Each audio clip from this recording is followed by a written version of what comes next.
جیم بسم اللہ الرحمن الرحیم انا للہ و انا الیہ راجعون۔ السلام علیکم ناظرین، میں ہوں علی مصفی، پروگرام کربلا اور عصر حاضر کے ساتھ آپ کی خدمت میں حاضر ہوں۔ آج 18 محرم الحرام ہے، 27 اگست ہے اور جمعہ کا روز ہے۔ پروردگار کی بارگاہ میں دعا گو بھی ہوں اور پر امید بھی ہوں کہ پوری دنیا میں آپ جہاں کہیں بھی ہوں گے، سب میں محمد والے محمد علیہ السلام کے خیر و حافظ ہوں گے۔ ناظرین، آپ کو ہمارے پروگرام کے فارمیٹ کا علم ہے۔ ہماری گفتگو روز عاشورہ کے بعد سے استقامت جناب زینب کبریٰ سلام اللہ علیہا اور آپ کی عظیم قربانیوں کے طفیل میں جو ایک عالمی جو عالمی اثرات اس کے جو ہے وہ ظاہر ہوتے رہے ہیں اور آج بھی اس کے عالمی جو ہے وہ اثرات دیکھے جا سکتے ہیں، اس کے اوپر ہماری گفتگو کا سلسلہ جاری و ساری ہے۔ اور اس وقت ہمارے ساتھ دو معزز مہمانان گرامی ہمارے ساتھ موجود ہیں۔ یقیناً آپ کی شخصیات کسی تعارف کی محتاج نہیں ہے۔ ہمارے ساتھ موجود ہیں کینیڈا سے علامہ سید شہریار رضا عابدی صاحب، ہمارے ساتھ موجود ہیں لندن سے انجینئر سید اطہر رضوی صاحب۔ اپنے دونوں مہمانوں کی خدمت میں سلام عرض کریں گے اور سید الشہداء کا پرسہ پیش کریں گے۔ وعلیکم السلام ورحمۃ اللہ وبرکاتہ۔ جزاک اللہ قبلہ، جزاک اللہ۔ مدافع حریم اہل بیت جناب علامہ شہریار رضا عابدی صاحب سے پروگرام کا ہم آغاز کریں گے۔ قبلہ، عزاداری کی جہاں تک بات ہو، ابھی ہم نے چونکہ گزشتہ ہم ایک ترتیب سے جو ہے وہ اس موضوع کے اوپر لے کر اس کو آگے بڑھ رہے ہیں، اس کے اوپر بات کرتے چلے آ رہے ہیں۔ کوفے میں جو خطبہ ہوا اس کو بتدریج روز اس کو بھی اس میں جو کلمات شہزادی نے ادا کی اس کو بھی تبرکن جو ہے وہ روز اس میں سے کچھ کلمات کا اضافہ پروگرام میں ہو رہا ہے، اس کے اوپر بات ہوتی ہے۔ کوفے کے اندر جو گروہ ہیں ان کے اوپر بات ہوتی ہے، جو سیاسی حالات ہیں ان کے اوپر بات ہوتی ہے، جو عزاداری کی تحریک جو کہ سید الشہداء کے پیغام کو عالمی کرنے کے لیے اور ان کی فکر کو جو ہے وہ اس کا بیمہ کرنے کے لیے، اس کو محفوظ کرنے کے لیے جو عزاداری کی تحریک شروع ہوئی، جس طرح سے علامہ صاحب نے کہا کہ یہ بتدریج ہوئی اور شروع تو یہ رسول اللہ کے زمانے سے ہی ہو گئی تھی۔ تو اس تمام چیزوں کو مزید گفتگو آگے بڑھاتے ہوئے عزاداری اور اگر موجودہ زمانے میں آئیں، ہم دیکھیں کہ عارف زمان آیت اللہ بت شکن امام خمینی کی ذات سے اگر ہم عزاداری کا تعلق دیکھیں تو ایک عجیب تعلق ہمیں ملتا ہے، ایک زبردست قسم کا۔ تو امام خمینی کی زبان سے اگر ان کی نگاہوں سے عزاداری کو دیکھیں تو قبلہ کیا میسج ملتا ہے، کیا کچھ تاریخ لکھتی ہے؟ جی، بسم اللہ الرحمن الرحیم، الحمدللہ رب العالمین، وصلی اللہ علی محمد الطاہرین ولعنۃ اللہ علی آدم اجمعین الی قیام یوم الدین۔ امام خمینی کی نگاہ میں عزاداری ہو یا رسول ہو یا اہل بیت علیہ السلام کے فضائل ہوں یا دشمنان اہل بیت سے نفرت کا اظہار ہو، یہ ساری چیزیں بہت زیادہ واضح اور آشکار ہیں۔ خصوصاً کیونکہ عام طور پر جب اس وقت نظریات کو خراب کیا جاتا ہے اور انہی کا نام لے کے خراب کیا جاتا ہے تو عزاداری کا مرحلہ بعد میں آتا ہے، اسے میرے خیال سے اگلے سوال میں ہم ڈسکس کریں۔ خود ان کی جو کتاب ہے ولایت فقیہ، اس میں ایک صحیح، چیپٹر ہے ولایت تکوینی کا، اور ٹھیک ہے۔ وہاں پر انہوں نے بہت ہی مختصر انداز میں ولایت تکوینی ائمہ علیہم السلام کو اور ان کے مقام کو بیان فرمایا۔ تفصیل سے ایک دفعہ ہم نے اس کو ریکارڈ بھی کیا ہے حرف بہ حرف۔ ظاہراً ان کی 29ویں برسی، تو وہ بھی دیکھ سکتے ہیں لوگ، تفصیل سے دیکھنا چاہیں، لیکن اختصار کے ساتھ ہم بیان کریں کہ کیونکہ پہلا کام یہ کیا جاتا ہے کہ ائمہ علیہم السلام کی ولایت میں خدشہ ڈالا جاتا ہے، اور یہ کام بھی ہو رہا ہے۔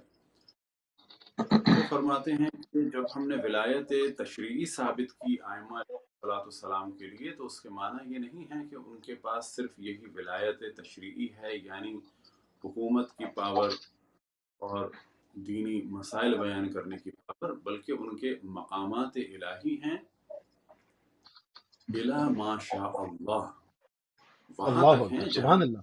اللہ سبحانہ و تعالیٰ نے چاہے۔ اور فرماتے ہیں کہ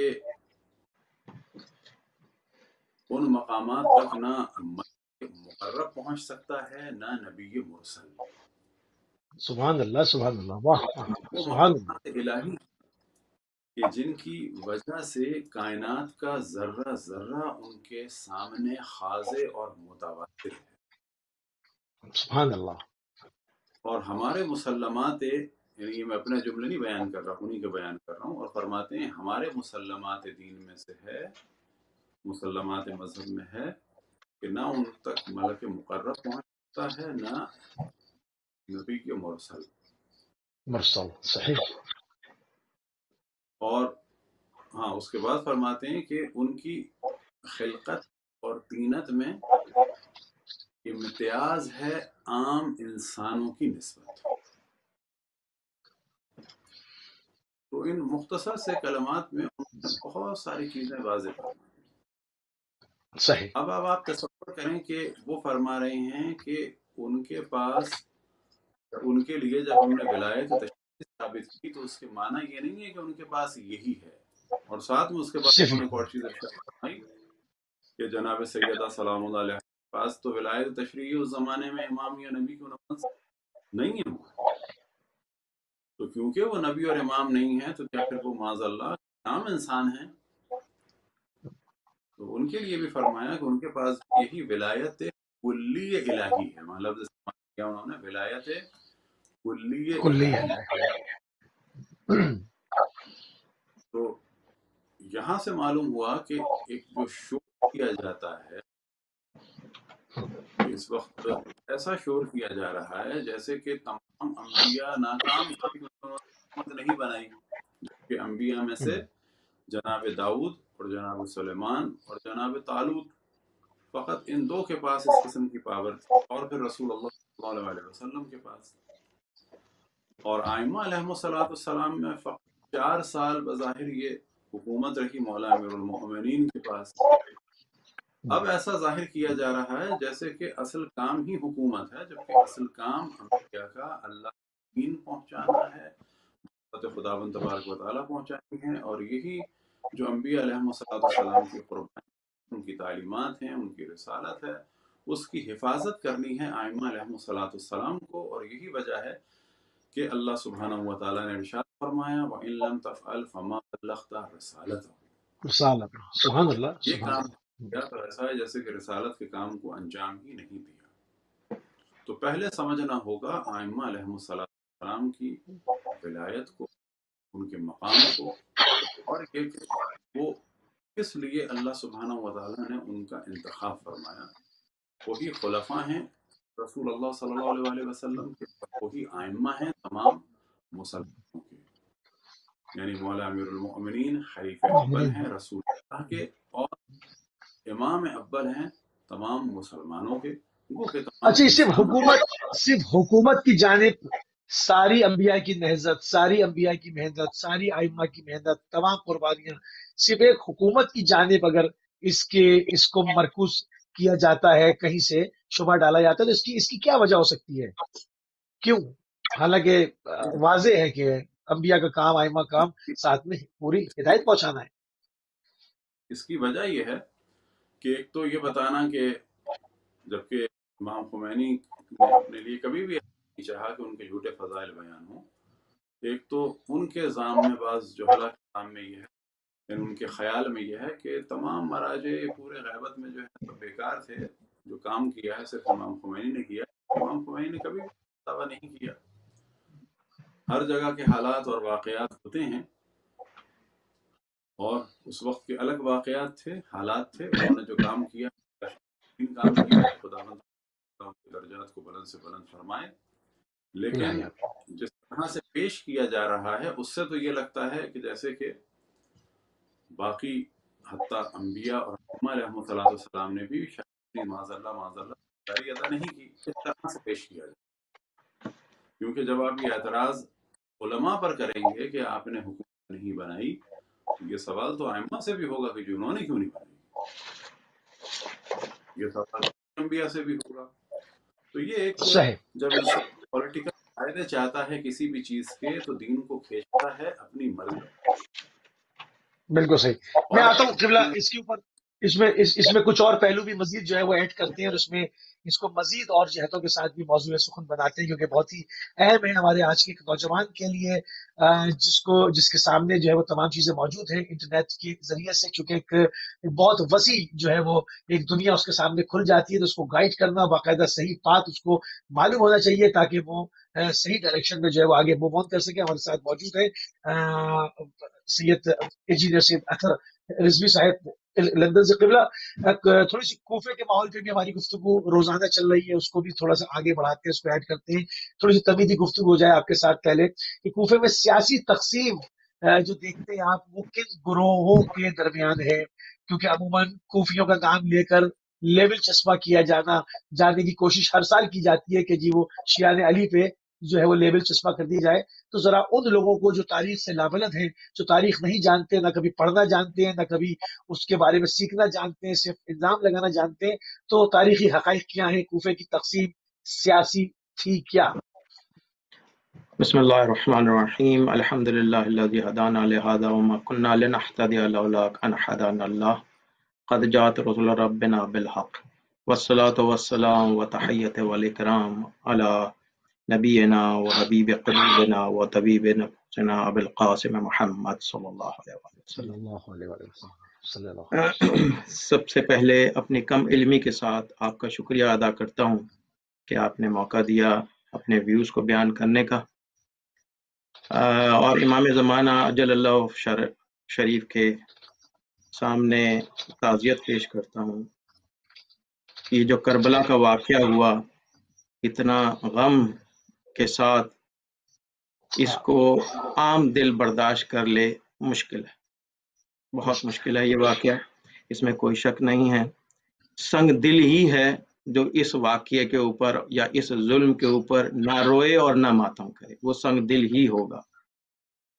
کوفے کے جہاں تک آپ نے سوال کی طرف آپ کے آتے ہیں کہ کوفے کی جو حالات تھے اس میں کیا گروپ تھے، اگر ہم اس کے بیک گراؤنڈ کو سمجھیں پہلے کہ کوفہ اصل میں کیا تھا۔ کوفہ ایک بہت بڑا شہر تھا، جیسے آج کل مختلف ممالک میں ملٹی کلچرل جو شہر ہوتے ہیں، جیسے پاکستان کی ہم بات کریں وہاں کراچی ہے، یہاں پہ انگلینڈ کی بات کریں تو یہاں لندن ہے۔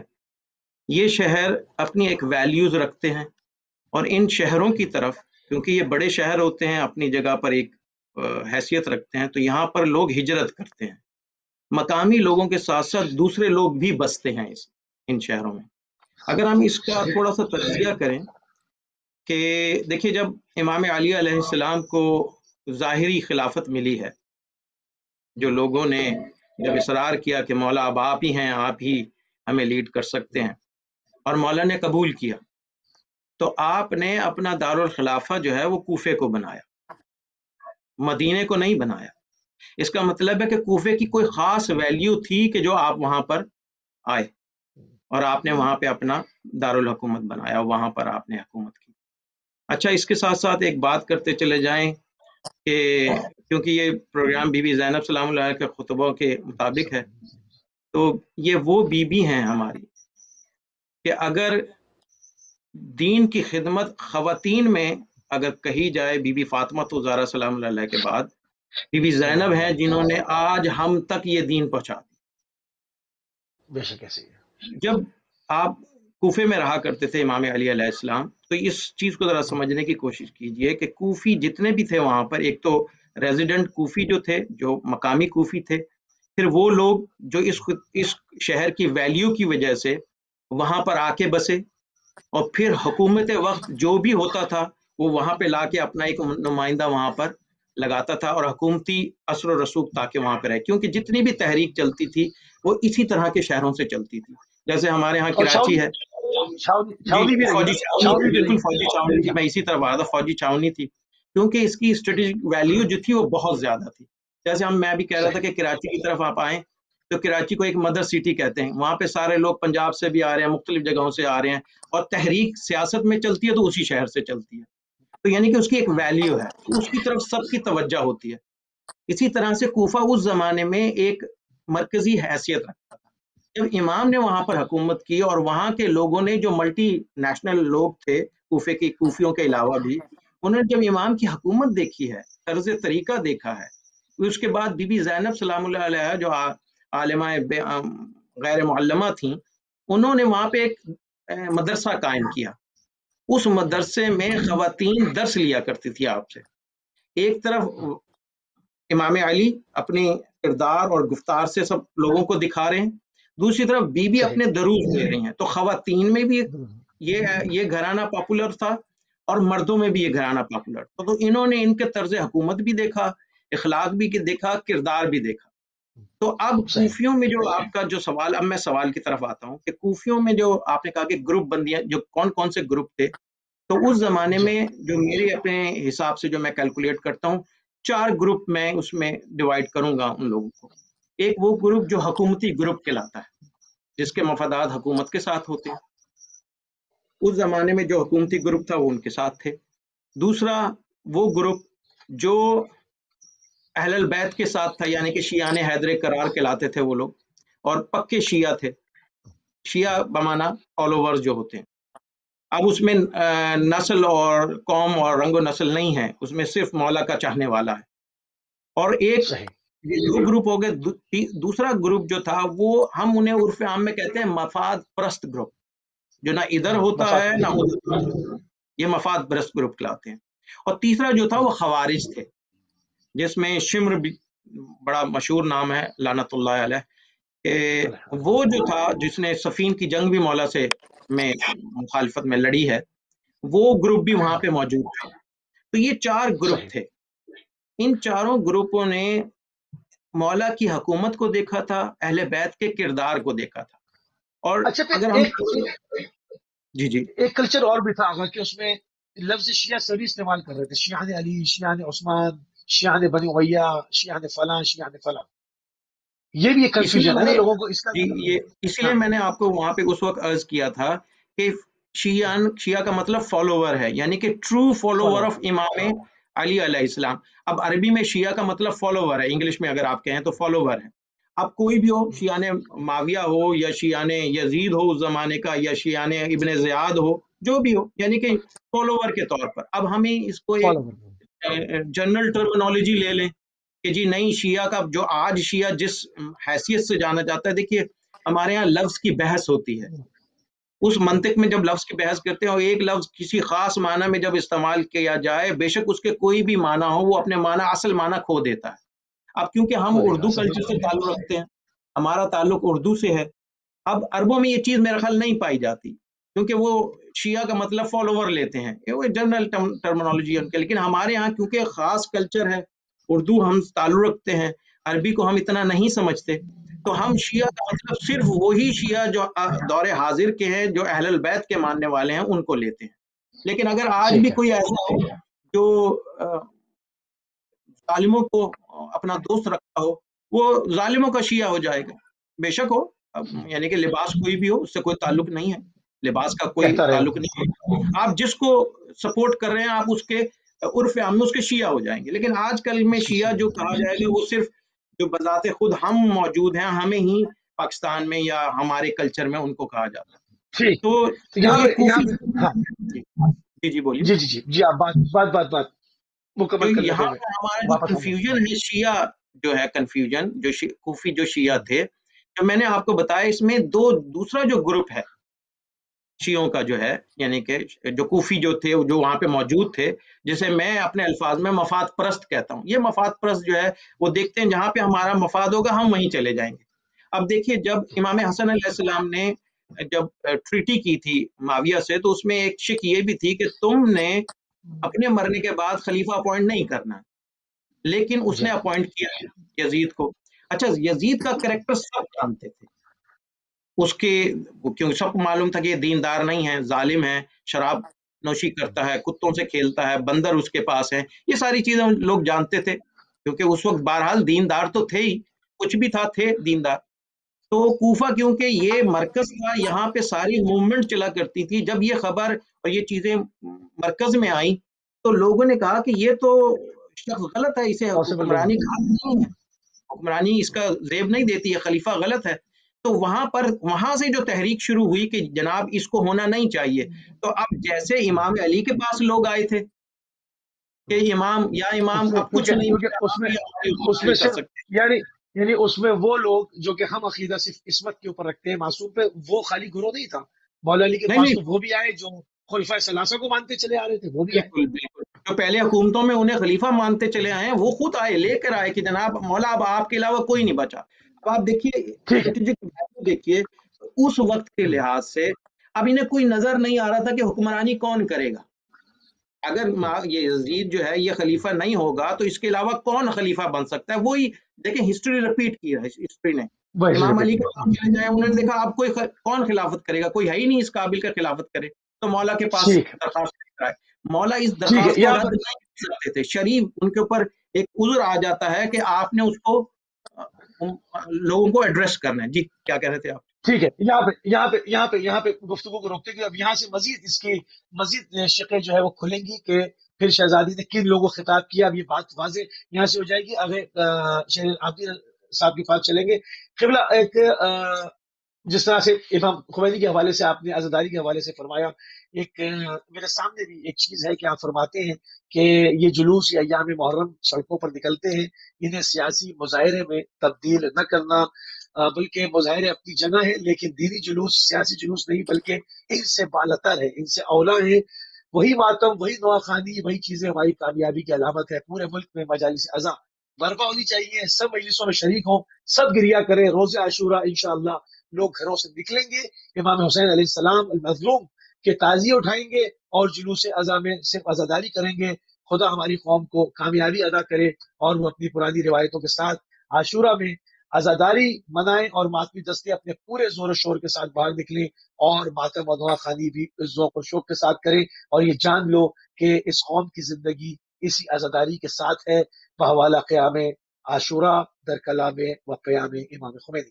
تو قبلہ اس پہ کیا کہیں گے؟ اب یہاں سے بات بالکل واضح ہو جاتی ہے، افکار امام خمینی کے واضح ہو جاتے ہیں کہ عزاداری ایک وہ پلیٹ فارم ہے جو ہر سیاسی پلیٹ فارم سے زیادہ مضبوط اسٹرانگ میسج دیتا ہے اور امام حسین اسلام کی مظلومیت اور ان کے حق پر ہونے کی جو ہے ایک دلیل پیش کر دیتا ہے. اب یہاں پر ہم دیکھتے ہیں کہ بعض جگہوں پر اس کی آڑ میں سیاسی نعرے لگا کے عزاداری کے جلوسوں کے تقدس کو پامال کر دیا جاتا ہے. اس حوالے سے اور نام امام خمینی کا ہے سامنے. اب یہ میں نے پڑھ کے سنا دیا پورا کہ امام خمینی نے اس کے اندر برملا اپنے نظریات کا اور اپنے افکار کا اعلان کیا. کیا کہیں گے آپ؟ دیکھیں اس قسم کے جو افراد ہیں ان کا کام جو ہے امام خمینی کا نام لینا ہے. وہ ان کو نام لینا چاہتے ہیں اور اپنے فائدے میں استعمال کرنا چاہتے ہیں، ورنہ اگر انہیں امام خمینی کی تعلیم بیان کرنا ہوتا تو وہ اسی کتاب سے. ایک سیکنڈ آغا صاحب آپ کی اجازت ہو تو میں لانگ ڈسٹینس کال ایک کال لے لوں. السلام علیکم ورحمۃ اللہ. وعلیکم السلام. اصل حسین عاقل محمد کے یزید خان زندہ ہوتا ہے اکثر بلاک کی بات. جی فرمائیے. یزید کبھی بھی جو ہے زندہ نہیں ہوتا ہے. مولا حسین علیہ السلام کے بدولت میں یہ دین زندہ ہے. بے شک ایسے ہی. میں یہی کہنا چاہتا ہوں. بہت شکریہ میرے بھائی. دوسری بات، وہ شام کے دربار میں زینب جو کھڑی ہے، نگلا ہے نہ چادر ہے. اللہ جزاک اللہ. سر پہ ردا ہے، وہ شام کے دربار میں زینب جو کھڑی تھی. جزاک اللہ میرے بھائی، پروردگار آپ کی پرسے کو قبول فرمائے. جزاک اللہ جزاک اللہ. لانگ ڈسٹینس کال تھی، پاکستان سے ہمارے ساتھ شامل ہوئے. جی قبلہ فرمائیے. تو اس قسم کے جو افراد ہیں ظاہر ہے کہ ان کا کام ہوتا ہے کسی بھی چیز کو اپنے فیور میں استعمال کرنا یا مس یوز کرنا. تو اصل بات تو یہ ہے کہ اس قسم کے جو اقوال ہیں امام خمینی کے، وہ کبھی بھی اس کو بیان نہیں کریں گے اور اس کو جھٹلائیں گے. جیسا کہ ہم نے پہلے ان کا قول ارشاد نقل کیا ولایت تکوینی کے بارے میں اور ائمہ علیہم السلام کے بارے میں، وہ ایسے فضائل کب بیان کرتے ہیں؟ وہ تو چاہتے ہیں کہ ائمہ علیہم السلام کو صرف ایک سیاسی پرسنالٹی شو کریں، جبکہ وہ خمینی واضح ارشاد فرما رہے ہیں کہ ان کے پاس صرف ولایت تشریعی نہیں ہے بلکہ تکوینی بھی ہے. تو اصل جو بحث ہے وہ یہی ہے کہ ہر بڑے شخص کو، حتیٰ ادیان کو بھی مس یوز کیا جاتا ہے. جو ادیان کی شکل بگڑتی ہے وہ اسی طرح سے بگڑتی ہے کہ جو دین کے بڑے افراد ہوتے ہیں، جو ہستیاں ہوتی ہیں، ان کا صرف نام لیا جاتا ہے اور نظریے اپنے بیان کیے جاتے ہیں. اسی سے تو فرقے بنتے ہیں. بالکل اسی طرح ظاہر ہے کہ امام خمینی کی شخصیت ایک بلند شخصیت تھی اور ہے، تو ان کا نام لے کر اپنے نظریات کو بیان کیا جا رہا ہے، ان کے نظریات کو بیان نہیں کیا جا رہا۔ تو پہلی مثال ہم نے وہی دی، اور دوسرا جو ہے وہ خود آپ نے پڑھ کے سنایا، اور واضح انہوں نے ارشاد فرمایا کہ عزاداری امام حسین جو ہے بالاتر ہے سیاسی و ان ساری چیزوں سے، اور ان سے کوئی ایک سیاسی فائدہ اٹھا لیا جائے وہ الگ بات ہے، لیکن ان کو سیاست پر قربان نہیں کرنا چاہیے اور ان کو ایک سیاسی بنا نہیں دینا چاہیے۔ ان کی یہ خاص معنویت ہے، اور وہ یہ کہ وہ اللہ، رسول اور ائمہ علیہ السلام کے ذکر کے لیے ہے، اس کو ایک دنیاوی فائدے کے لیے نیچے نہیں لانا ہے اور لمیٹڈ نہیں کرنا ہے۔ اصل جو اس کی منفعت ہے وہ ہے ولایت کی، اس کو جو ہے ضائع نہیں کرنا ہے کسی اور نعرے کے ذریعے سے۔ اسی طریقے سے انہوں نے انقلاب کے بعد جو فوراً ایک پرابلم ہو رہا تھا، اور اسی وقت انہوں نے یہ بیان دیا تھا، وہ یہی پرابلم ہو رہا تھا کہ بعض اس زمانے میں جو اپنے آپ کو سمجھتے تھے روشن فکر، وہ یہ کہہ رہے تھے کہ اب انقلاب آ چکا ہے، اب عزاداری ایک نئے مرحلے میں داخل ہونی چاہیے، اب ہمیں وہ پرانی عزاداری نہیں کرنی ہے، اب ایسا کرنا ہے اور ویسا کرنا ہے۔ تو اسی سال امام خمینی رضوان اللہ تعالی علیہ پہلی محرم کی رات کو ان کی تقریر تھی، اور انہوں نے اس پہ ان سب کو بالکل ہی جو ہے وہ نظریات کو باطل کر کے انہوں نے ارشاد فرمایا اس سال بھی وہی عزاداری ہوگی کہ جو ہمیشہ سے ہوتی تھی، اور وہی سنتی عزاداری ہوگی، وہی سب کچھ، صحیح، یعنی اس کو چینج کرنے کی کوشش نہ کرو کہ جو اب کی جا رہی ہے۔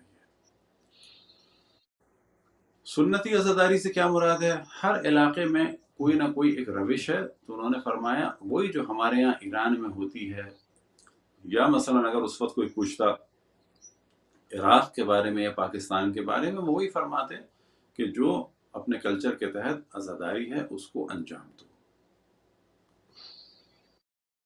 اور عزاداری کو سمجھنے کے لیے اصل میں جو پہلا مرحلہ ہے، آج کل ہمارا ڈسکشن چل بھی رہا ہے، کہ عزاداری میں عام طور پہ کہا جاتا ہے کہ اس میں سوگ نظر نہیں آ رہا، مثلا بعض چیزوں میں۔ تو ہم یہ چیز کلیئر کر دیں کہ عزاداری میں جتنی بھی چیزیں ہیں وہ سوگ کے لیے نہیں ہیں، اور عزاداری بھی سوگ کے لیے صرف نہیں ہے، یہ بھی ہم واضح کر دیں۔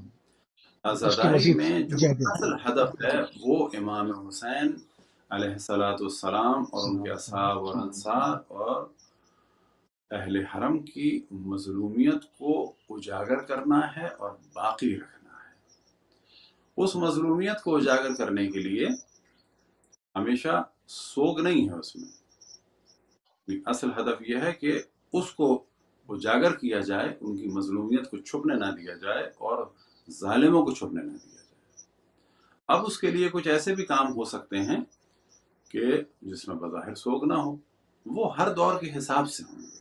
مثال کے طور پر آج کے زمانے میں ممکن ہے کہ فلمیں ہوں، ڈرامے ہوں، اوپرا ہو، اسی طرح سے پوسٹر ہوں، بینر ہوں۔ ماضی میں چلے جائیں تو صرف اس زمانے میں کچھ ہارڈ چیزیں ہوتی تھیں، یعنی پوسٹر ہو گیا، کوئی ہاتھ کے لکھے ہوئے بینر ہو گئے۔ اسی طرح سے آج ڈرامے ہیں۔ سابقہ زمانے میں ایران میں، عراق میں، عرب دنیا میں شبی خوانی ہوتی تھی کہ جو یورپ کے حساب سے اس کو کہا جا سکتا ہے اس زمانے کا اسٹیج یا اوپرا، تھیٹر ٹائپ، اور یہ کام وہ تھا کہ جو علماء مراجع نے اجازت دی تھی۔ اب اس میں حزن و ملال بھی تھا، لیکن جو اصل چیز ہے عزاداری میں وہ آئمہ کی حکومیت کو اور آئمہ سے ریلیٹڈ مختلف حالات اور واقعات اور مصائب کو زندہ رکھنا ہے، بالکل ویسے ہی جیسے حج در حقیقت حضرت ابراہیم، حضرت اسماعیل اور حضرت حاجرہ علیہم السلام نے جو پرچم توحید بلند کیا تھا، اور پھر ان سے ریلیٹڈ جو چیزیں ہیں ان کو زندہ رکھنے کے لیے ہے۔ آج جب کہا جاتا ہے عزاداری سے کیا ملا، تو ان سے ہمیں پوچھنا چاہیے کہ آپ کے خیال میں کیا ملنا چاہیے تھا؟ ہم آپ سے سوال کریں گے حج سے کیا ملا؟ بھئی حج سے یہی ملنا ہے کہ حضرت ابراہیم پرچم توحید کے بلند کرنے والے تھے. اللہ سبحانہ و تعالیٰ کے لیے انہوں نے اپنے فرزند کو بھی اپنی زوجہ کے ساتھ ایک بیابان میں چھوڑا. پھر اللہ سبحانہ و تعالیٰ کے حکم کے مطابق اپنے فرزند کو قربان کرنا چاہا اور اپنے حساب سے قربان بھی کر دیا تھا. لیکن اللہ سبحانہ و تعالیٰ نے حضرت ابراہیم کے حضرت اسماعیل کے بدلے وہاں پر ایک گوسفند رکھ وہ قرار دیا. اب اس کے بعد جتنی بھی چیزیں ہیں، چاہے وہ صفا مروہ کے درمیان سعی ہو اور واتخذوا من مقام ابراہیم کہ مقام ابراہیم پر نماز پڑھو. پھر ہم دیکھتے ہیں قرآن میں جو ہے وہ قربانی کے جانور کے لیے کہا گیا والبدن جعلناها لكم من شعائر اللہ، کہ یہ جو قربانی کا اونٹ ہے یہ بھی اللہ کی نشانیوں میں سے ایک نشانی ہے. یعنی وجہ کیا ہے؟ حج کی چیزیں ہمیں یاد دلاتی ہیں اور حضرت ابراہیم کی قربانیوں اور حضرت حاجرہ کی قربانیوں کو یاد رکھنے کے لیے پورا حج، پورا عمرہ اور پوری قربانی. اب یہاں سوال کیا جائے کہ جی حج سے کیا بینیفٹ ملا؟ حج سے یہی بینیفٹ ملا کہ حضرت ابراہیم کی یاد تازہ ہوئی، اس کے علاوہ اور کچھ نہیں تھا. عمرے سے کیا ملا؟ وہی حضرت ابراہیم کی یاد تازہ. قربانی سے کیا ملا؟ حضرت ابراہیم اور حضرت اسماعیل کی قربانی. اب کوئی اس میں ویلفیئر وغیرہ جو ہے وہ اصل ہدف نہیں تھا. اسی طرح سے عزاداری سے کیا ملا کہ امام حسین مظلوم تھے، امام حسین حق تھے. آج کوئی بھی دنیا میں ایسا ہے جو عزاداری دیکھنے کے بعد یہ کہے کہ معاذ اللہ امام حسین قاتل تھے اور یزید مقتول تھا؟ نہ. کہیں کوئی کہتا ہے کہ معاذ اللہ امام حسین جو ہے ظالم تھے اور یزید مظلوم تھا؟ کہیں کوئی کہتا ہے کہ امام حسین جو ہے وہ ناحق تھے اور یزید حق تھا؟ نہیں.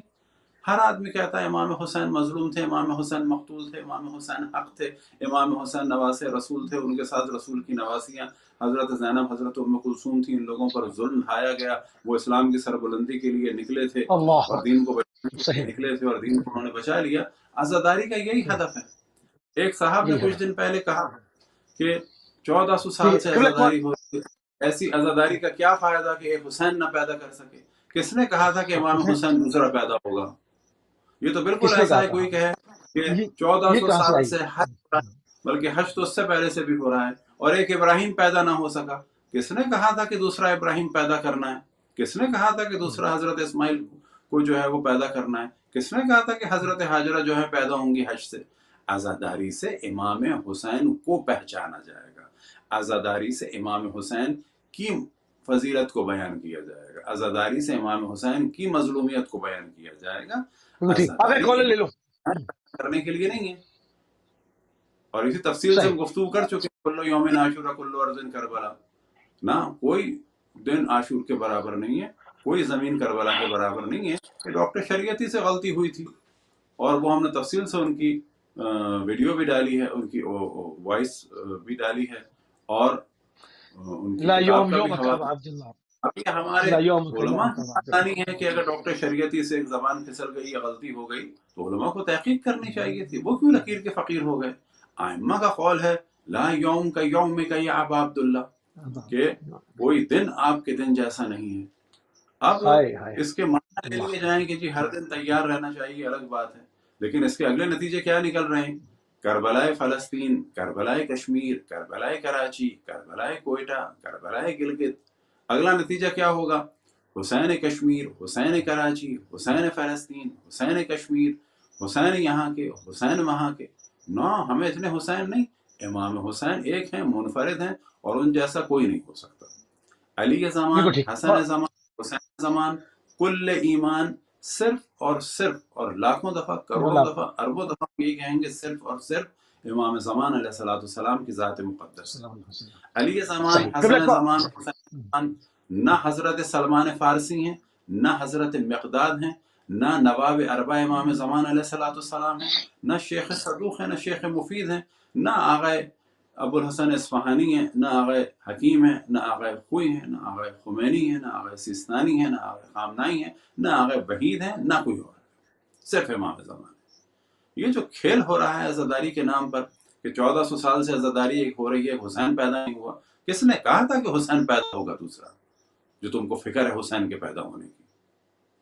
امام حسین ہے اور حتیٰ امام زمان سے بھی پوچھا جائے کہ آپ واقعاً اپنے آپ کو امام حسین کے برابر سمجھتے ہیں، تو امام حسین بھی ایسا، امام زمان بھی ایسا نہیں کہیں گے کہ میں اپنے آپ کو امام حسین کے برابر سمجھتا ہوں۔ بالکل صحیح۔ کالر ہمارے ساتھ، السلام علیکم ورحمۃ اللہ۔ وعلیکم السلام موسی بھائی، علیہ السلام مدد۔ وعلیکم السلام مولانا علی مدد اشار صاحب، بسم اللہ جی فرمائیے۔ موسی بھائی آپ کی خدمت میں بھی اور دونوں علماء کرام کی خدمت میں میرا السلام علیکم یا علیہ السلام مدد۔ مولانا علی مدد۔ فرصت پیش کرتے وعلیکم ہیں، السلام خیر علی مولانا۔ صاحب کا بھی اہتمام دیکھ رہا تھا، میں کال نہیں کر رہا، تھوڑی صحت نہیں ٹھیک تھی، اللہ تعالیٰ پروردگار صاحب بھی آپ کو جزاک اللہ۔ اگر موسی بھائی آپ کی اجازت ہو، ویسے ابھی صاحب آئے ہوئے ہیں، غنیمت سمجھتے ہیں کہ دو اگر چھوٹے چھوٹے سوال میں ان کی خدمت میں پیش کر دوں اگر آپ کی اجازت ہو۔ جی بسم اللہ جی فرمائیے۔ تو جس طرح آپ نے وہ فرمان پڑھا ہے حمید صاحب علیہ رحمہ کا، تو ماشاءاللہ عزاداری کے حوالے سے بڑا بہترین ماشاءاللہ ان کا بیان ہے۔ تو ابھی صاحب سے گزارش یہ ہے کہ حمید صاحب کے کچھ میں تو پڑھتا ہوں کتابوں میں بھی اور کچھ علماء کرام سے پوچھتا بھی ہوں، لیکن ان کے کچھ ایسے فرامین ہیں جو چھپائے جاتے ہیں، جو سامنے نہیں لائے جاتے۔ آخر اس کی وجہ کیا ہے؟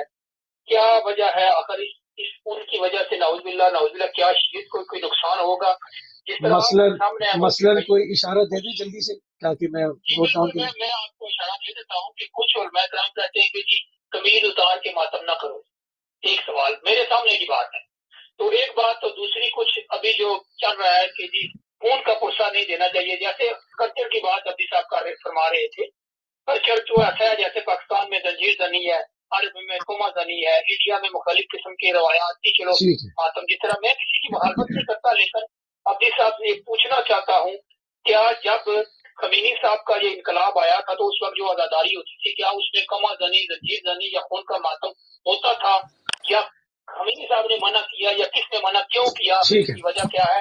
لیکن ایک چھوٹی سی بات یہ ہے کہ ہم لوگ مجھ سمیت موسی بھائی جو یو کے، یورپ، امریکہ، کینیڈا میں بستے ہیں، ہمارا کیا فرض بنتا ہے جو کراچی کے اندر ناحق لوگوں کے اندر کچھ کے انتظامیہ کے ساتھ مل کے سپاہی جو صحابہ کے یہ لونڈے لوگوں کو باہر، آپ کے پاس ایک ویڈیو آئی ہوگی، باہر نکالتے ہیں اور زبردستی کرتے ہیں، ہم آپ کے گھر جلا دیں گے، ہم آپ کے بچے مار دیں گے۔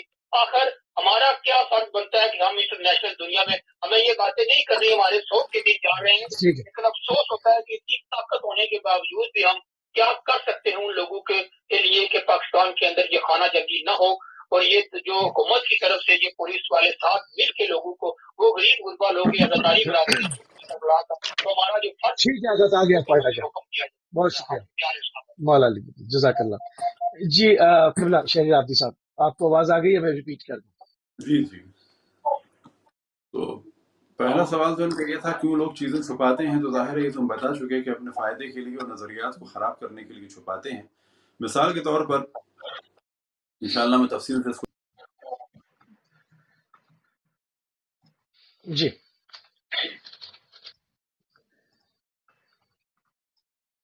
جی آگے کا شاید کنیکشن جو ہے وہ لاسٹ ہو رہا ہے، چند سیکنڈ دیکھ لیتے ہیں، قبلہ اطہر صاحب کے پاس چلیں گے۔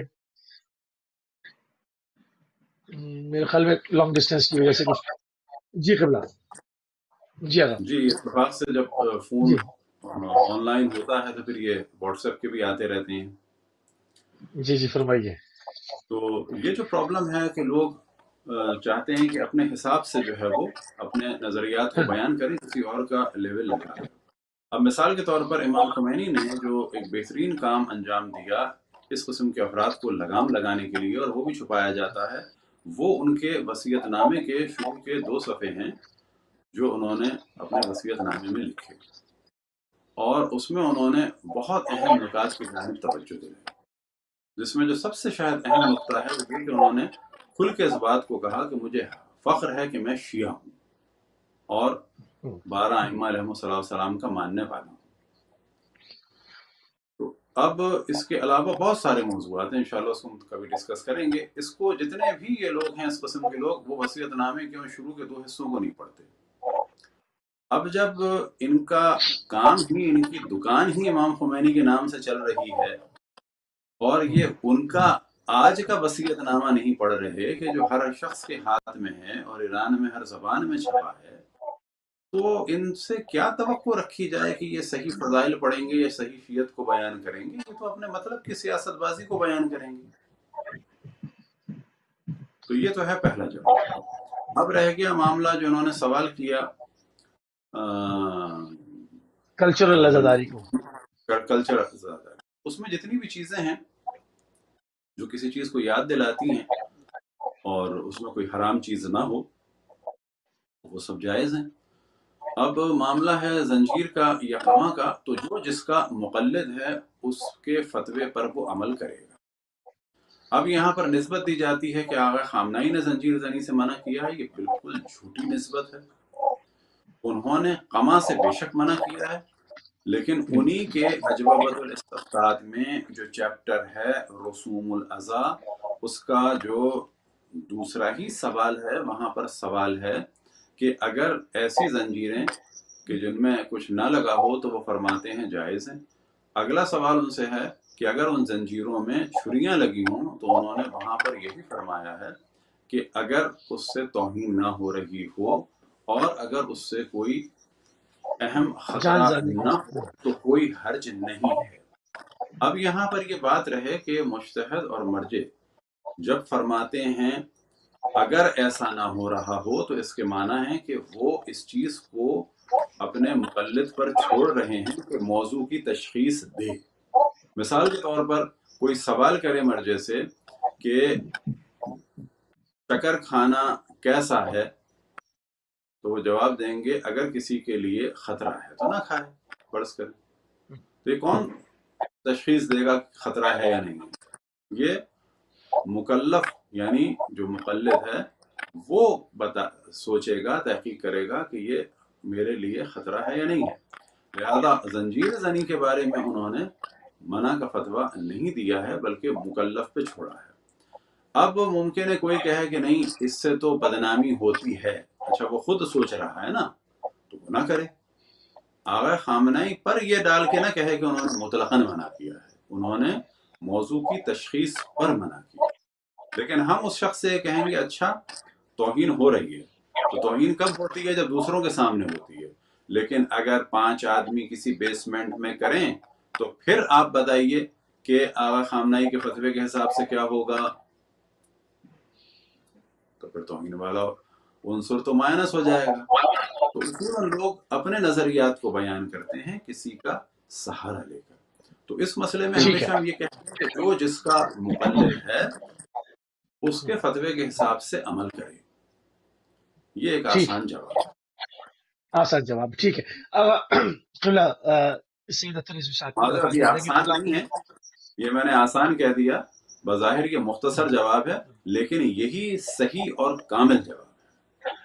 بالکل ٹھیک، درست، بالکل صحیح. ٹھیک ہے آگے بڑھتے. قبلہ کوفے کے جو تقسیم کے اوپر بات ہوئی، آپ نے گروہوں کا اشارہ دیا کہ کن، تو جو گروہ پہلے خلفائے ثلاثہ سے بیعت کرتے ہوئے چلے آ رہے تھے، اب انہوں نے جب یزید کو دیکھا تو وہ بھڑک گئے کہ بھائی یہ تو شرابی ہے، خمار باز ہے. اب یہاں پر عصمت وغیرہ کی شرط نہیں ہے، یہ وہ گروپ ہے جو عصمت کے حوالے سے کچھ جانتا بھی نہیں ہے، یہ چلتا چلا آ رہا ہے اور پہلے سے یہ 3 خلفاء کو مانتا چلا آ رہا ہے. بالکل واضح کر کے سوال کر رہے ہیں تاکہ ہمارے ناظرین ہمارے ساتھ رہیں اس پر.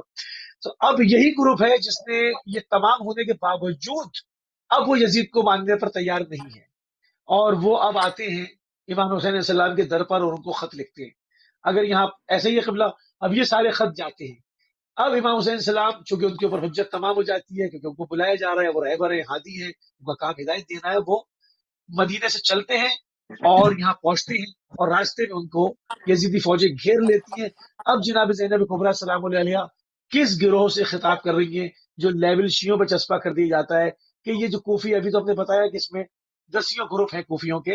تو اب جناب زینب سلام اللہ نے جن کو متہم کیا، جن کو بددعا دی، وہ کون سا گروپ ہے؟ بہت پہلا والا بھی آپ کا سوال ڈیٹیل طلب تھا اور وہ تشنگی رہ گئی اس میں، لیکن یہ ہے کہ یہ سوال بھی بہت ڈیٹیل کے ساتھ ہے. اگر ہم بی بی کا خطبہ دیکھیں کوفے کے دربار میں تو آپ نے اس میں پن پوائنٹ کیا ہے لوگوں کو، اب نام لے کے نہیں بلکہ کردار سے پن پوائنٹ کیا آپ نے. تو میں اس کو مختصراً بیان کروں گا کیونکہ اس میں ڈیٹیل جو ہے وہ اب آپ کے پاس وقت بھی میرا خیال نہیں رہا. تو ڈیٹیل کی بجائے اگر ہم اس کو پوائنٹ پوائنٹ کریں اور کبھی موقع ملے گا تو ہر ایک کو پھر ہم انشاءاللہ ضرور بیان کریں گے. اس میں بی بی نے اپنے خطبے میں فرماتی ہیں بی بی کہ فریب اور فریب کرنے والوں آپ نے انہیں پن پوائنٹ کیا اور کنڈیمڈ کیا ہے. قسم کھانے والے اور پلٹ جانے والے، تو قسم کھاتے ہیں اور پلٹ جاتے ہیں، قرآن کی آیت بھی ہے اینی وے. اور جھوٹ اور مغرور لوگوں، تو جھوٹ بولتے ہیں اور مغرور ہیں اپنے جو بھی ہے. اور لونڈیوں کی طرح خوشامد کرنے والے، یعنی کہ خطبے میں یہ بات ہے، اور دشمنوں کی طرح عیب جوئی کرنے والے. پھر آپ فرماتے ہیں حق فروشو، یعنی کہ آپ نے نام نہیں لیا، بلکہ کیونکہ دیکھیں یہ جو بھی اہل البیت ہیں، ان کی کوئی بھی خطبات ہوں یا جو بھی یہ کہتے ہیں، اس میں حکمت موجود ہے. اور وہ حکمت یہ ہے کہ وہ اس ٹائم کے لیے نہیں کہہ رہے، بلکہ آج تک کے اور قیامت تک کے لوگوں کے لیے وہ بات صادر ہوگی. اور پھر آپ آخر میں فرماتی ہیں کہ بے ہمتیوں، یعنی کہ جن میں ہمت نہیں ہے. آپ نے ان سب کو، یہ جو میں نے بیان کیا ان کو کنڈیمڈ کیا آپ نے. یعنی کہ میں آخری کہوں گا کہ حق فروشوں اور بے ہمت، جن میں ہمت نہیں ہے، آج بھی وہ ہے. اگر وہ بھی آج اپنی ہمت نہیں دکھاتے اور خاموش رہتے ہیں، جانتے ہیں کہ یہ غلط ہو رہا ہے، اس کے باوجود خاموش رہتے ہیں، بی بی نے انہیں کنڈیمڈ کیا ہے. اب بے شک وہ بی بی کو مان رہے ہیں، لیکن ان میں ہمت نہیں ہے کہ وہ آج کھڑے ہو جائیں جیسے کل نہیں کھڑے ہوئے تھے. یعنی کہ کوفہ میں وہ گروپ جو مفاد پرست جسے میں کہتا ہوں، انہوں نے خط تو ضرور لکھے، لیکن جیسے ہی دیکھا کہ وہ خط کس ٹائم لکھے، جب انہوں نے دیکھا کہ اس وقت ماحول سازگار ہے، امام ہی ہماری قائد یعنی کہ ہمیں لیڈ کر سکتے ہیں، فوراً خط لکھ دیے. اور جیسے ہی دیکھا کہ جب یزید نے دیکھا کہ جناب یہاں پر اب یہ کوفہ کے اندر، کیونکہ یہاں سے تحریک چلتی ہے، یہاں پہ اب ایسا حکمران بھیجوں جو انہیں کنٹرول کر لے. آپ دیکھیں تاریخ کے اندر ابن زیاد جو ہے وہ کس روپ میں آیا تھا؟ حضرت امام حسین کے روپ میں آیا، یعنی کہ اپنے اصلی روپ میں نہیں آیا تھا امام حسین، کیونکہ وہ دیکھنا چاہتا تھا کہ اس شہر سے جو تحریک ہے اس میں کتنی اسٹرانگ ہے، لوگ کو کس کے ساتھ ہیں. جب وہ داخل ہوا اس نے دیکھا کہ اچھا امام حسین علیہ السلام کے ساتھ زیادہ تر لوگ ہیں، تو اس نے پھر آ کر وہاں پر اپنا جب گورنرشپ سنبھالی ہے، تو پہلا کام اس نے یہ کیا کہ شیعان حیدر کرار جو سچے شیعہ تھے ان کو مارا یا قید کر دیا. 6000 کے قریب جو ہے وہ قید ہو گئے. اب یہ جو بے ہمتیوں جو آپ نے بی بی نے کوفے کے اندر یہ خطبہ دیا اور یہ انہیں کنڈیم کیا، وہ کون تھے؟ وہ لوگ جنہیں میں مفاد پرست کہہ رہا ہوں، کہ جیسے ہی انہوں نے دیکھا کہ اب بازی پلٹ گئی ہے، اب امام حسین علیہ السلام اگر یہاں پہ آئیں گے تو کوئی فائدہ نہیں ہوگا ہمیں، تو لہٰذا کیا انہوں نے اپنے مفاد کو سیو کرنے کے لیے یا تو خاموش ہو جاؤ یا خاموشی سے اس کا ساتھ دے دو. یہ ہیں بے ہمت لوگ جو آج بھی موجود ہیں اور کل بھی تھے. اگر ان میں ہمت ہوتی اور گورنمنٹ کا خوف نہ رکھتے تو امام کا ساتھ دے دیتے. بے شک خط تو لکھ دیا آپ نے، ان خطوں کی وجہ سے آج کے جو لوگ ہیں ان کو یہ الفاظ مل گئے کہ وہ سچے شیعان حیدر کرار جو اس وقت بھی تھے اور آج بھی ہیں ان کے اوپر فتوے لگا رہے ہیں. یہ بے ہمتی لوگ کون، جیسے میں ایک جنرل بات کہہ رہا ہوں کہ اداروں میں موجود ہیں. بھائی آج کا حکمران یزید تو نہیں ہے، وہ اتنے آرام سے یہ بات مطلب ہضم نہیں کرا سکتے نا. میں مطلب اگر جنرل بات کر لیں تو آج تک آزاداری کے جلوسوں کو، سید الشہداء کے نام لیوا جلوسوں کو، شیعہ یا سنی ہو کوئی بھی اجتماع ہو، کیا کبھی کسی شیعہ عبادت گاہ کی طرف سے اپلیکیشن گئی کہ جی ہمارے دروازے کے سامنے حسین ابن علی کا نام نہ لیا جائے، یا ہم 50 فہرستیں بھیج دیں ابھی بتا دیں کہ کس کس نے اپلیکیشن اور کب دیتے ہیں اور دیتے چلے آئے کہ جی جلوس نہ گزرے، نکاح ٹوٹ جاتے ہیں تو تابوت کو دیکھ کے، علم کو دیکھ کے نکاح ختم ہو جاتے ہیں. تو آج بھی گروہ موجود ہے. عام عوام کے لیے پہچاننا بہت آسان ہے کہ اس کے اندر کس کو اہل بیت کے ذکر سے تکلیف ہے اور کون قربانیاں دیتا چلا رہا ہے. اتنی آرام سے لیبل نہیں چپکا سکتے. اگر جی میں اگر اسے پن پوائنٹ کر دوں، پہلے بے ہمتیوں کی جو میں بات کر رہا تھا، اداروں میں بھی موجود ہیں، گھروں میں بھی موجود ہیں. اداروں میں جو موجود ہیں وہ جلوس کا پرمٹ دیتے ہوئے انہیں تکلیف ہو رہی ہوتی ہے. بھائی یزیدی حکمران تو نہیں ہے کہ جو آپ کو تکلیف ہوگی، کیا ضرورت ہے کہ آپ اس کے اوپر عذر لگائیں. لیکن کیوں؟ اس لیے کہ اپنے مفاد کے اوپر کہیں کوئی آنچ نہ آ جائے، وہ احتیاط کر کے یہ حرکت کر رہے ہیں، جبکہ یہ نہیں معلوم کہ یہ احتیاط آخرت میں ان کے لیے عذاب کا باعث بنے گی. اسی طرح سے تمام گروہوں میں، میں نام نہیں لینا چاہتا، ہر جگہ پہ موجود ہیں. خدا کا شکر ہے کہ ہماری حکومت میں ابھی یزیدی حکمران نہیں ہیں. اگر ہوں گے تو ہم ان کی شکلوں سے تو ابھی تک نہیں جان پائے ہیں، بہرحال ہوں تو مجھے نہیں معلوم. لیکن ٹھیک ہے، وہ دور نہیں ہے پہلے والا. اب جو آپ نے بات کی ہے کہ جلوسوں سے تو کوئی ایسی نہیں ہوئی ہے. اس کو میں پن پوائنٹ کرتے ہوئے یہ بتا دوں کہ دیکھیں جیسے میں نے گروہوں کا ذکر کیا تھا, ایک وہ شیعان حیدر کرار اور دوسرا وہ گروپ جس نے ظلم کیا. اور وہ جب حضرت امام حسین پہ ظلم کر رہے تھے تو کیا یہ سمجھ کے ظلم کر رہے تھے کہ ہم ظالم ہیں؟ نہیں, وہ یہ سمجھ رہے تھے کہ یہ باغی گروپ ہے, اس کو مارنا جائز ہے. تو جن پہ ظلم ہوا, جن کے اجداد پہ ظلم ہوا, وہ روئے کہ ہمارے اوپر ظلم کیا گیا, اور وہ آج تک رو رہے ہیں. اور جنہوں نے یہ سمجھ کے انہیں مارا کہ یہ باغی گروپ ہے, تو باغی گروپ کبھی روئے گا نہیں, باغی گروپ کو مارنے والا کبھی روئے گا نہیں.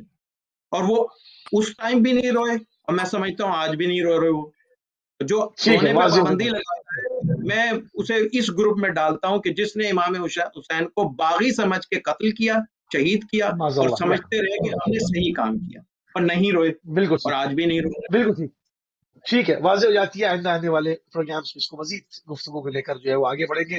علامہ سید شہریار رضا عابدی صاحب, آخر تقریباً 4 منٹ رہ گئے, جہاں پر عزاداری اور اس کے روشن فکری کے اعتبار سے, اس کے اندر کلچرل عزا کے اعتبار سے, اور قائد الصورہ جناب امام خمینی کی وہ شکل کی نظریات کے حوالے سے ہماری گفتگو ہوئی. ایک آخری تقریباً 4 منٹ میں تھوڑا سا اور کچھ فرامین جو کہ شیعہ مرجیت کے حوالے سے عزاداری کے لیے ہمیشہ بیان ہوتے رہے, اس میں سے کچھ تھوڑے بہت جو 4 منٹ میں بیان ہو سکیں. بسم اللہ, کچھ تبرک ہدیہ کرتے ہیں ہماری نوجوان نسل کے لیے. ایک تو اہم ترین جو قول اس وقت تمام ایران میں جو ہے وہ لکھا جاتا ہے اور چسپا کیا جاتا ہے کہ آپ نے فرمایا کہ یہ محرم السفر ہے جس کی وجہ سے ہم زندہ ہیں. اور پھر جب سیاسی مقایسہ کیا تو آپ نے وہاں پر ان لوگوں کو کنڈم کرنے کے لیے کہ جو ان چیزوں کو سیاسی بنانا چاہتے تھے, انہوں نے فرمایا یہ ہمارا انقلاب جو ہے محرم السفر کی وجہ سے ہے. بے شک ایسے. تو ہمیشہ امام خمینی نے اپنے اقوال میں مقدم کیا عزاداری کو. اچھا, کمال کی بات یہ ہے کہ عزاداری میں موضوعات کو آج کل جس طرح سے ڈسٹرب کیا جاتا ہے, دیکھیں جو سب سے اہم موضوع ہے جو عقل کہتی ہے کہ مثال کے طور پر حج کے مسائل بھی دین ہیں کہ نہیں ہے, قطعاً دین ہے. زکوٰۃ کے مسائل بھی دین ہیں کہ نہیں ہے, بالکل وہ دین ہے. لیکن اگر غدیر کے دن ہم حج کے مسائل اور زکوٰۃ کے مسائل بیان کریں پورے کے پورے, اور ہلکا سا ٹچ دے دیں غدیر کو کہ جی آیت پڑھ دیں یا ایھا الرسول, اور اس کے بعد جو ہے کہہ دیں کہ بس اللہ ہمیں بھی مولا کے چاہنے والوں میں سے قرار دے, اور پورے حج کے اور زکوٰۃ کے مسائل بیان کرتے ہیں, تو ہر آدمی کہے گا کیا بیوقوفی کی بات ہے. تو دیکھیں ایک موضوع ہوتا ہے کہ دین کی بہت ساری باتیں ہیں, لیکن جو ایام ہوتے ہیں ان کو ذہن میں رکھنا چاہیے. ہمارے یہاں آج کل ایک نعرہ لگا ہوا ہے کہ جی علی علی بہت ہو گیا. بھائی علی علی بہت ہو گیا تو کیا کرنا ہے, ان کے دشمنوں کا نام لینا ہے. خیبر خندق بہت ہو گیا, نہیں, آپ کہیں کہ ہمیں فضائل مولا امیر المومنین علمی طریقے سے بیان کرنے ہیں. علی علی بہت ہو گیا ایسا بالکل غلط ہے. اہل بیت کا ذکر ہونا ہے اور ان کا نام لینا ہے. اسی طریقے سے مجلس کو بنا دیا جاتا ہے کرنٹ افیئر کا ٹاک شو, تو وہ بھی بالکل غلط ہے. ہاں, کرنٹ افیئر ہونے چاہیے. اسی طریقے سے مجلس کو بنا دیا جائے درس اخلاق, یہ بھی بالکل غلط ہے. ہاں, اخلاقی چیزیں بھی ہونی چاہیے. اصل موضوع ہے اہل بیت علیہم السلام کے فضائل اور مسائل, اور جو کچھ اسپیشلی محرم ہے.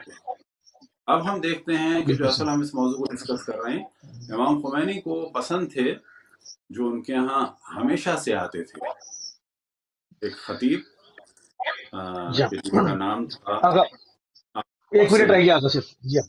میں بھی ان سے ملا, اور امام خمینی آخر تک آپ لوگ بھی سرچ کر سکتے ہیں جو ان کے مجالس ہوتی تھی, آغا کوثری پڑھتے تھے. جی نیٹ پر. اور امام خمینی اول سے آخر تک آغا کوثری کی مجلس کو ہمیشہ سے سنتے تھے, اور اس میں صرف فضائل و مسائل ہوتے تھے.